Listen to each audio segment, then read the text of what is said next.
And welcome back to Hannity. So last night I went one-on-one with Univision news anchor and Fusion host Jorge Ramos in a debate about illegal immigration. Take a look at this. The same country that gave me all the opportunities that my country of origin couldn't give me, now is treating other immigrants in these discriminatory ways. So we should gamble with the lives of Americans? Simply because they were born in another country. I mean, 16 attorney generals don't agree with you. Even though we know they have a connection to terror. Albright don't agree with you. So you might think that you are right, Sean, but many people think that what Donald Trump is doing is really undermining the national security of the United States. That's your point of view, Sean. Wait, hang on a second. But that's not the reality. Here's the reality. This is the truth. Radical Islamists are at war with America. Here with reaction, New York City mayoral candidate Bo Dietl and Fox News senior correspondent Geraldo Rivera. To me, it's simple. Geraldo, even you have finally come around on the wall. As long as it has a door. You want the door. A door, but you know, there's a fundamental problem. When you consider that Latinos are 18% of the U.S. population, citizens, and growing. 18% and growing, the largest minority group in the country. There is no one on the Trump cabinet, no one who at a high level in the Trump administration who is Latino. To me, a lot of this is people now fearful, for example, of these immigration raids. They're fearful because no one is there to calm things down. What are you insinuating, though? Are you insinuating that there's racism, that you want identity and racial politics? I'm insinuating nothing. I am stating for a fact that when you have 1 out of every 5 Americans who is a member of a particular ethnic group. If you would have voted for him, you could have been. You wouldn't be there right now. They are unrepresented, and they are unrepresented. That's probably why you have some of this problem. But you know what? It's a failure of communication. I don't understand something. And it tells too much about. This was put into play a long time ago when they're rounding up these gang members that were involved in shootings and rapes and everything. And we're going out there, ICE is doing what they're supposed to do, round them up and ship them out. I don't understand why the left, real left, all of a sudden is so upset about it. We want to get rid of illegal criminals. I don't want to get rid of families that are here together. Do you know the definition of criminal alien according to the Homeland Security Agency when asked? Anyone in this country illegally is a criminal alien. When you have a definition that broad, you're not talking about drug dealers and domestic abuse. Said you know the president. You know the president's not using. You're talking about the president's not using that definition. He's making his distinction about those that commit crimes after they're in here. He's made that distinction. I have not heard him. I have heard him suggest he's softened. That dreamers are further down the line. No, he softened as I softened, so that's good. There are dreamers. He postpones the dreamers. But why not just say that when I say criminal alien, I mean drug dealers and he's been saying that. He does say members that. And I think this last 350 or whatever it was, these are really gang members, really people involved in criminal activity. In Elmhurst, Queens, yesterday, they rounded up a whole bunch of people. They weren't gangbangers. They were here Geraldo, without documentation. Geraldo, last night, what I showed Jorge Ramos in the lead up to our discussion, I sat, you know how many times I've been down at the border, and I almost traveled as much as you. But I went down there all these times because it's important. And I saw the drug warehouses, and I saw the criminals and gang members being arrested, and I talked to these guys. But I sat through that security briefing with our top guys that are in control of the border in Texas and the Rio Grande area. 642,000, they put it up on a screen, crimes committed against Texans alone in a 7-year period of time, including, not the majority of, including some rapes, including sexual crimes, including murder. And to me, it's like, why risk one American life where we can secure the border, vet people before they come in, and if they want to be a part of our family, great. If they can't pass the test, too bad. Nothing you say, I oppose nothing that you just said. What I suggest to the people watching right now is we are in the middle of the largest city in the United States, 8.5 million people.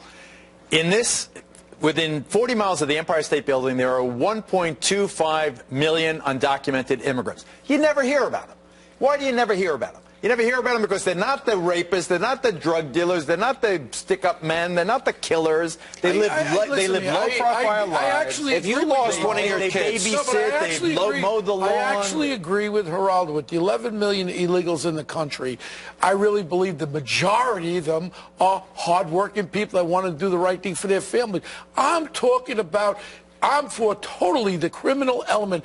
Bye-bye. Get rid of them. Throw them through that door, and that's it. That's what President Trump said. And I think he's come back. You know what? Trump has come around. When he first talked about it, he was going to deport 11 million people. He's backed off it. Now we're going for the criminal. Just be clear when you say I'm not after Guadalupe.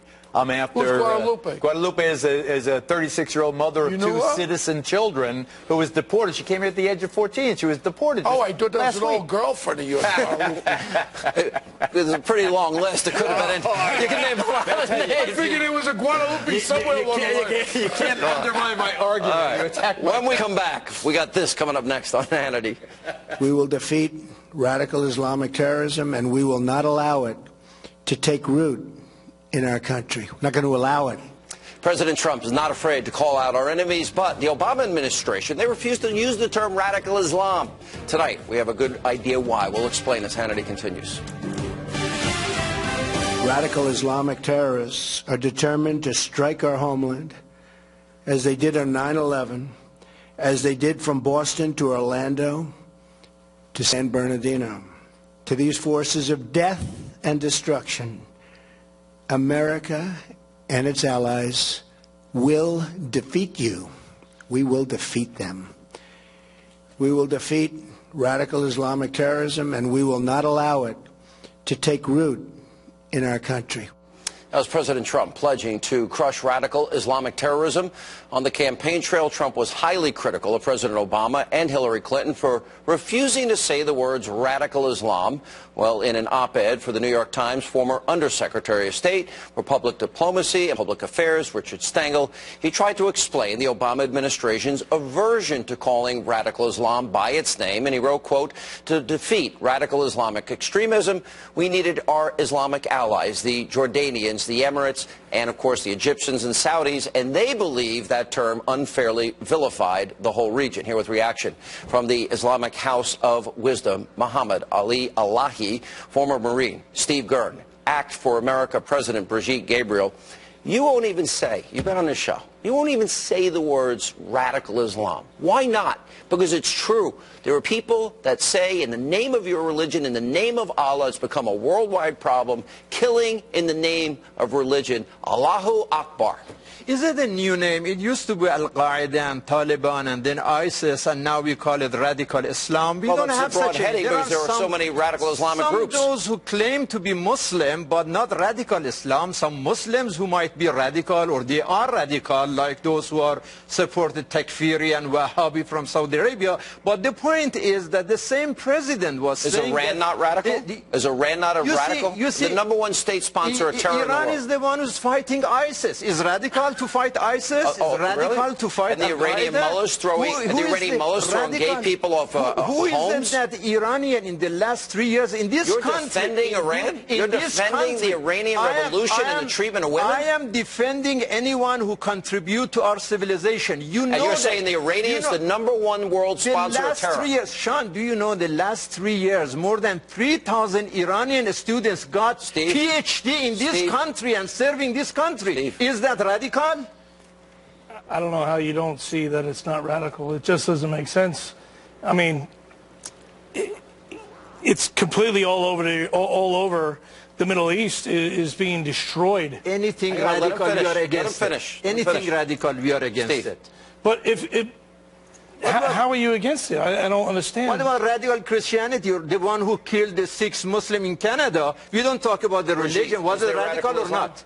Of course there is radical Islam, and the audacity that he's calling the Saudis radical, but he doesn't call the Iranians radical, simply because he's a Shia. He cannot call his own people. So when we talk about, when you said in the opening segment in the New York Times article that it was an Obama policy, we do not want to offend our friends in the Middle East, such as Egypt, by calling the radical Islamists, because the previous administration, Obama, was friends with the Muslim Brotherhood, who are the real radicals, and he was trying to praise them. Mubarak, the moderate president of Egypt, why is there mysterious reluctance and resistance of the Imam and others to identify what is a worldwide threat? Radical Islamists, they also kill a lot of Muslims. They're all over Europe, all over America. We have seen the devastation of evil in our time, which is radical Islamic terror. It is. They kill other Muslims because they believe if other Muslims do not basically walk the same path that they walk to, that there should be. Can I say something? Can I say something? I got to go. One word. Bridget, you came to this country the same time I came to this country. And we will unveil our new segment. It's called the Hannity Hotline. You talking to me. Uh-oh. Who knows what's there? Straight ahead.